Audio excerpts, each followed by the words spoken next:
इस्लामपूर शहरातील वरिष्ठ पोलीस अधिकाऱ्यांच्या पाठबळामुळेच अवैध धंदे सुरू आहेत। जुगार, मटका, नशेच्या आहारी जाऊन तरुणाई बर्बाद होते। याला इस्लामपूरचे पोलीस निरीक्षक संजय हारुगडे जबाबदार आहेत।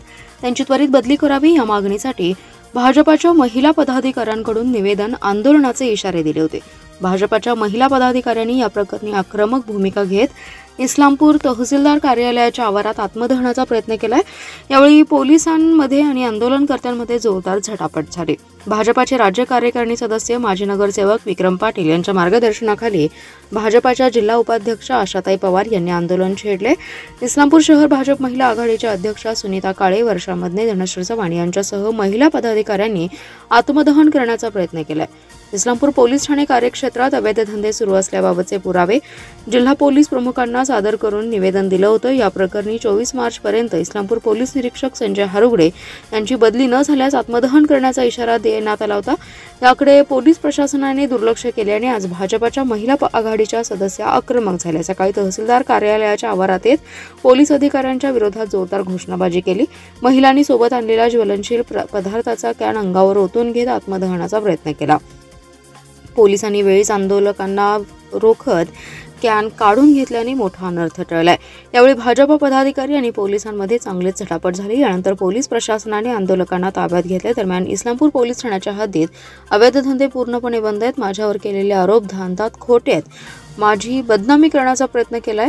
आंदोलन हा स्टंटबाजीचा प्रकार आहे। राजकीय स्वार्थ साधण्यासाठी आंदोलन केले। वरिष्ठांशी बोलून त्यांच्यावर मानहानीचा दावा ठोकणार असल्याची माहिती पोलीस निरीक्षक संजय हारुगडे यांनी दिली आहे। विटा शहरात युवक आणि कॉलेजमध्ये शिक्षण घेणाऱ्या विद्यार्थ्यांना शरीर पिळदार बनवण्याच्या नावाखाली इंजेक्शन नशेसाठी विक्री करीत असल्याच्या तक्रारीवरून ओंकार धनराज पवार आणि बादल अब्दुल पीरजादे या दोघांना विटा पोलिसांनी अटक केली असून त्यांच्याकडून 17,500 रुपये किमतीच्या मेफ्टामाइन सल्फेट इंजेक्शनच्या 35 सीलबंद बाटल्या जप्त केल्या आहेत, अशी माहिती पोलीस निरीक्षक धनंजय फडतरे यांनी दिली आहे। अंमली पदार्थ, नशेच्या गोळ्या, इंजेक्शन विरोधी कारवाई करण्याचे आदेश विटा पोलिसांना दिले होते। त्याप्रमाणे विटा पोलीस ठाण्याचे पोलीस निरीक्षक धनंजय फडतरे यांनी विटा पोलीस ठाण्याकडील गुन्हे प्रकटीकरण पथकास सूचना दिल्या होत्या।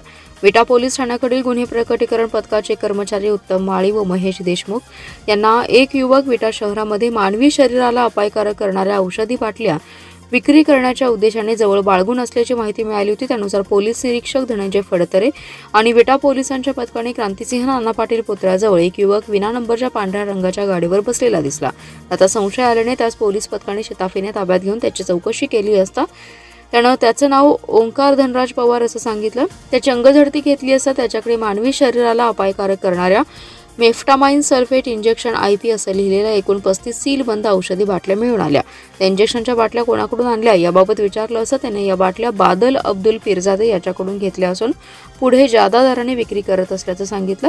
त्यांच्याकडून 17,500 रुपये किमतीच्या मेफ्टामाइन सल्फेट इंजेक्शनच्या 35 सीलबंद बाटल्या आणि 40,000 रुपये किमतीची एक पांढऱ्या रंगाची होंडा ॲक्टिवा दुचाकी गाडी असा एकूण 57,500 रुपये किमतीचा मुद्देमाल जप्त करण्यात आलाय। पुढील तपास पोलीस उपनिरीक्षक जयश्री कांबळे करीत आहेत। जिल्हा परिषदेचे सन 2024 ते 25 चे 138 कोटींचे अंतिम आणि 2025 ते 26 या आर्थिक वर्षासाठी जिल्हा परिषदेचे महसूल आणि भांडवली असे एकूण 44,69,00,000 रुपयांचे मूळ अंदाजपत्रक मुख्य कार्यकारी अधिकारी तथा प्रशासक तृप्ती धोडमिसे यांनी आज सादर केले। शासनाने विविध कराची रक्कम थकीत असल्याने गतवर्षीच्या तुलनेत यंदाच्या अंदाजपत्रकात 6 कोटींची घट झाली आहे। त्यामुळे या अर्थसंकल्पात विकास कामांना कात्री लावण्यात आली आहे। जिल्हा परिषदेच्या सभागृहाचा कालावधी 20 मार्च 2022 रोजी संपलाय। त्यामुळे 21 मार्च पासून जिल्हा परिषदेवर प्रशासक आहे। त्यामुळे गेले 2 वर्ष मुख्य कार्यकारी अधिकारी यांनीच अंदाजपत्रक सादर केलं। यंदाही सलग तिसऱ्यांदा धोडमिसे यांनी मिनी मंत्रालयाचे अंदाजपत्रक सादर केले। त्यामुळे यावेळी मुख्य लेखा व वित्त अधिकारी विठ्ठल चव्हाण उपस्थित होते। मुद्रांक शुल्क, स्थानिक उपकर, सापेक्ष अनुदान, जमीन महसूल अनुदान, प्रोत्साहन अनुदान अशी अर्थसंकल्पातील उत्पन्न स्वरूपातील अनुदान शासनाकडून आलेलं नाही। शासनाकडे जिल्हा परिषदेचे विविध कराचे सुमारे 56,95,00,000 रुपये थकीत आहेत। त्यामुळे यावर्षीच्या अर्थसंकल्पात 6 कोटींची तरतूद कमी करण्यात आली आहे। परिणामी विकास कामांना कात्री लावण्यात आली आहे। थकीत रक्कम मिळाल्यानंतर प्रथम सुधारित अर्थसंकल्पात विकास कामांच्या तरतुदी वाढवण्यात येणार असल्याचे मुख्य कार्यकारी अधिकारी धोडमिसे यांनी सांगितले। जिल्हा परिषदेच्या मूळ अर्थसंकल्पात केलेल्या सुमारे 2 कोटी रुपयांच्या तरतुदीमध्ये अध्यक्ष उपाध्यक्ष यांचं मानधन, प्रवास भत्ता आणि अनुषंगिक खर्चाचा समावेश आहे.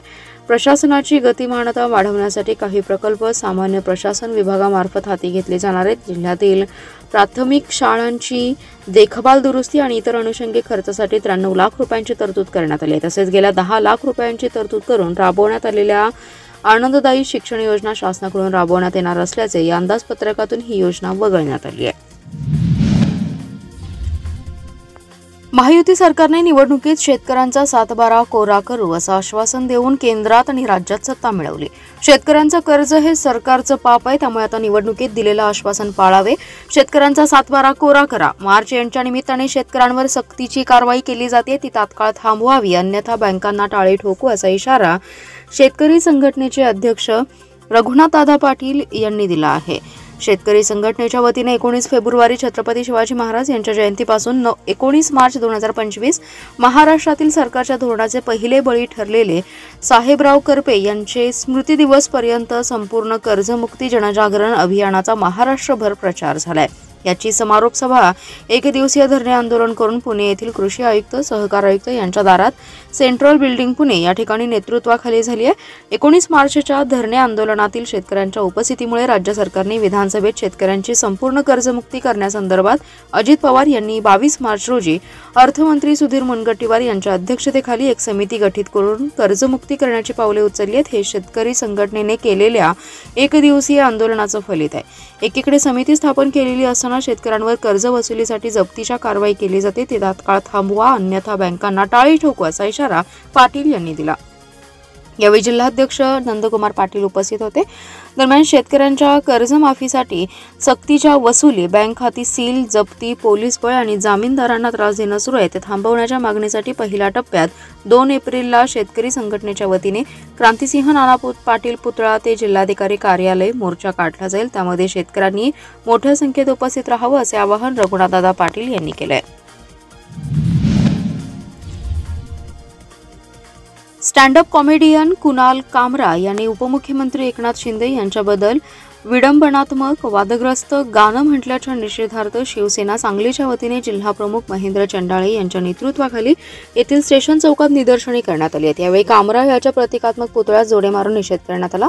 कामराने उपमुख्यमंत्री एकनाथ शिंदे यांच्यावर विडंबनात्मक गाणे गायल्यानंतर राज्यातील राजकीय वातावरण तापले. महायुतीच्या नेत्यांनी कुणाल कामरा विरोधात टीकेची झोड उठवली. या पार्श्वभूमीवर शिवसेनेचे जिल्हाप्रमुख महेंद्र चंडाळे यांनी कुणाल कामराच्या वक्तव्याचा निषेध केलाय.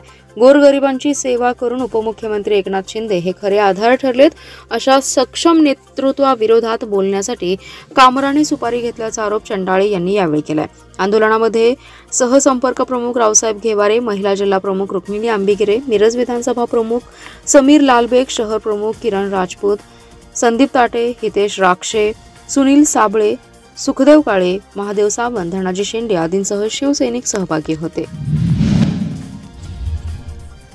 जागतिक क्षयरोग दिनानिमित्त आज सांगली महापालिकेच्या क्षयरोग विभागाकडून सांगलीतून जनजागृती रॅली काढण्यात आली आहे. आयुक्त शुभम गुप्ता, अतिरिक्त आयुक्त रविकांत अडसूळ आणि उपायुक्त स्मृती पाटील यांच्या मार्गदर्शनाखाली ही जनजागृती रॅली संपन्न झाली आहे.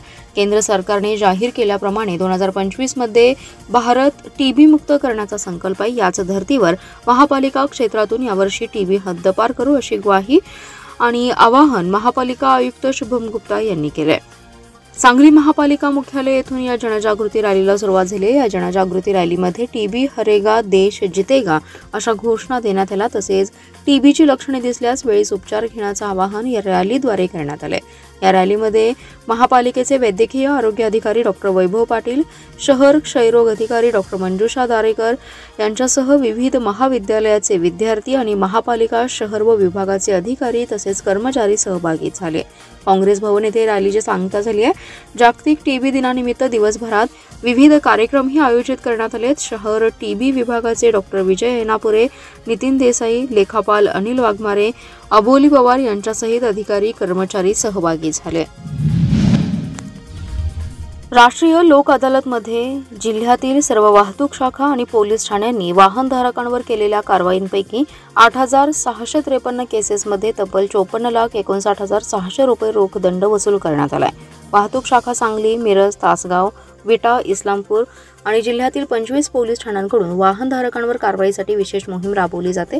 या मोहिमेत केलेल्या कारवाईत वाहनधारकांनी दंड न भरल्यास त्यांच्या विरुद्ध न्यायालयात खटला पाठवला जातो। लोक अदालतीमध्ये वाहतूक विभागाच्या केसेसचा दंड वसूल करण्यासाठी आवाहन केलं जातं।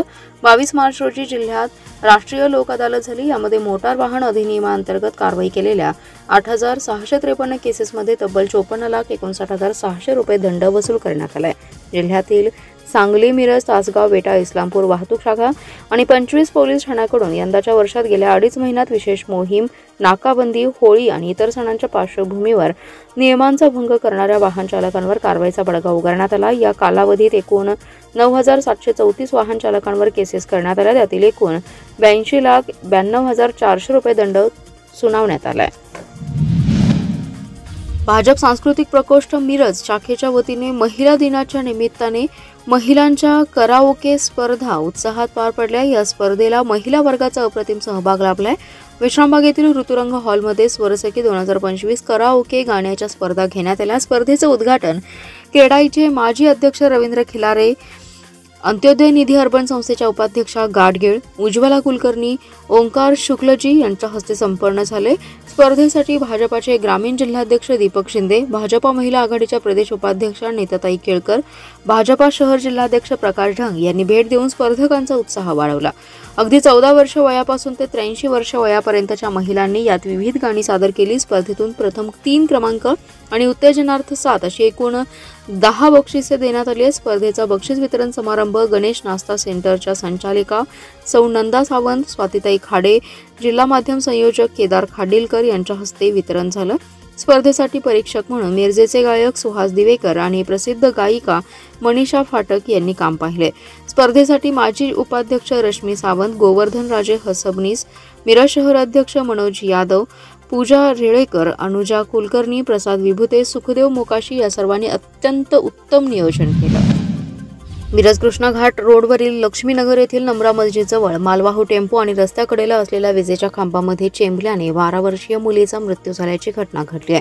या अपघाताप्रकरणी मलिक मस्तानसाब जातकर यांनी पोलिसात फिर्याद दिली असून या अपघातात त्यांची पुतणी राबिया हाजी जातकर हिचा मृत्यू झालाय। सुभान बाबूसाब जमादार याच्या टेम्पोच्या चालकाविरुद्ध गुन्हा दाखल केलाय। कृष्णाघाट रोडवरील नमरा मस्जिद जवळ सुभान जमादार हा त्याचा आयशर टेम्पो घेऊन जळण नेण्यासाठी आला होता। जळण गाडीमध्ये भरल्यानंतर टेम्पो पाठीमागे घेत असताना मयत राबिया जातकर ही मुलगी सदरचा टेम्पो आणि रस्त्याकडेला असलेल्या विजेच्या सिमेंटच्या खांब यांच्यामध्ये चेंबली गेली। या अपघातात मुलीच्या डोक्यास गंभीर दुखापत होऊन तिचा मृत्यू झाला। सदर मुलीच्या मृत्यूस कारणीभूत ठरल्या प्रकरणी पोलिसांनी टेम्पो चालकाविरुद्ध गुन्हा दाखल केला। या प्रकरणी मिरज शहर पोलीस पुढील तपास करत आहेत।